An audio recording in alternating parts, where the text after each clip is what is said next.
దేవుని యొక్క గొప్ప ఘనమైన నామములో అందరికీ ఉదయకాల సమయంలో శుభాభివందనములు తెలియజేసుకుంటూ ఉన్నాను. ఈ దినం దేవుడు మనకిచ్చిన నూతనమైన వాగ్దానం, అది ద్వితీయ ఉపదేశఖండము 15వ అధ్యాయము 6వ లేఖనం. నీ దేవుడైన యెహోవా నీతో చెప్పి ఉన్నట్లు నిన్ను ఆశీర్వదించును. ప్రభుల వారు మనతో మనందరితో సూటిగా మాట్లాడుతున్నాడు.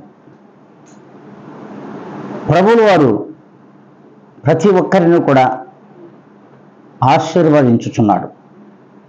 ఎందుకంటే మనం ఈ లోకంలో పవిత్రులుగా ఉండాలని, పరిశుద్ధులుగా జీవించాలని ఆ ప్రభువుల వారి యొక్క ఆత్మ మనలో ఉంది కనుక, ఆయన యొక్క రూపంలో మనమున్నాము కనుక, ఆయన మనకి ఏదైతే చెప్తున్నాడో ఆ రీతిగానే మనం ఈ లోకంలో మరి ప్రతి విషయంలో కూడా మనకు ఆయన ఆశీర్వచనములు ఇస్తూ ఉన్నాడు. అది ఖచ్చితంగా జరిగించుచున్నాడు. ఎప్పుడు జరిగిస్తాడు, ఎందుకు జరిగిస్తాడంటే, మనము ఏ దినమైతే ప్రభువుల వారి యొక్క ఆత్మానుసారమైన జీవితంలో జీవిస్తామో, అట్టి వాక్యానుసారమైన జీవితంలో మనం లోబడి ఉంటామో, అప్పుడు ఆయన చెప్పినట్లుగా మన ప్రతి కార్యమును కూడా ఆయన సఫలపరుస్తానని దేవుడు ఈ దినమున మనందరితో కూడా మాట్లాడుతున్నాడు.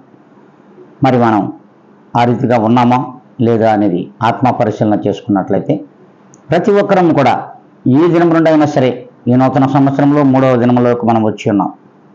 ఈ దినం నుండి అయినా వాక్యానుసారమైన జీవితంలోకి మనం నడుస్తాము అనుకున్నట్లయితే, అందరూ తలలు వంచి కళ్ళు మూసుకొని ప్రభు యొక్క ప్రార్థనలో ఏకీభవించాలని మీ అందరికీ కూడా తెలియజేసుకుంటూ ఉన్నాను.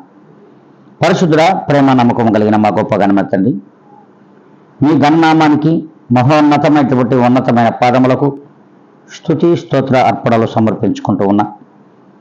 ప్రభా, ఈ వాగ్దానము మా అందరి జీవితంలో కూడా స్థిరముగా జరిగించమని, అట్టి వాగ్దానము ప్రకారముగా మేము జీవించడానికి కృపా సహాయమును కూడా దయచేయమని యేసు క్రీస్తు యొక్క గొప్ప ఘనమైన నామములో వీక్షించున్నటువంటి ప్రతి ఒక్కరిని కూడా మీ చేతులకు అప్పగించుకుంటున్నా. నన్ను నేను మిక్కిలిగా మీ పాద ధూళిని తగ్గించుకొని అడిగి వేడుకొని ప్రార్థిస్తున్నాను మా ప్రియ గొప్ప పరలోకపు తండ్రి.